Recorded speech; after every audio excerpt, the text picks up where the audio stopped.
傳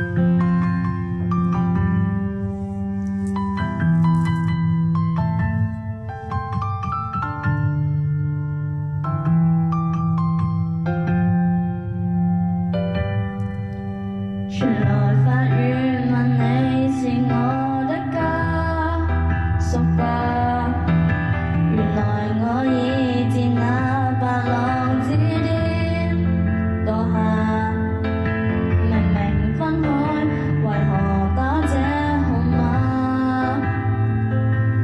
離開會很不計，我真不想了他。我知不該，但是不該，在夢中流亡的愛，千里之外，聯繫還是依在。有沒有一絲半秒傷悲？要是我今晚異地轉你，問你可肯即夜關燈通宵客機？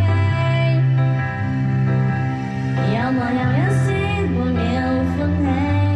在無人以後來煩住你，若覺得將這責任交轉很離奇，是我自私今世最後騷擾的人兒，只想是你。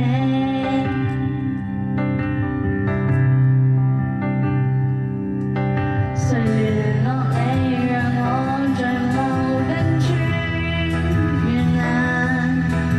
然而教你苦痛亦算黑色浪漫，甜蜜那陣時滾滾日子中講到帶淚眼，誰料情感無常，這假設太簡單。你有沒有一絲半秒傷悲？要是我今晚異地轉你，問你可肯即夜關燈通宵客機？有沒有一絲半秒歡喜？在無人以後被牽絆你，若覺得將這責任交轉很離奇，是我自私今世最後騷擾的人兒，只想是你，必須是你，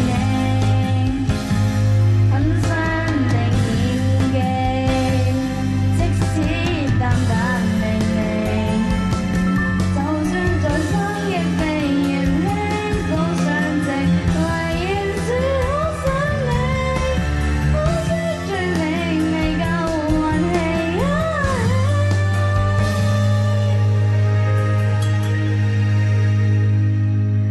有沒有一絲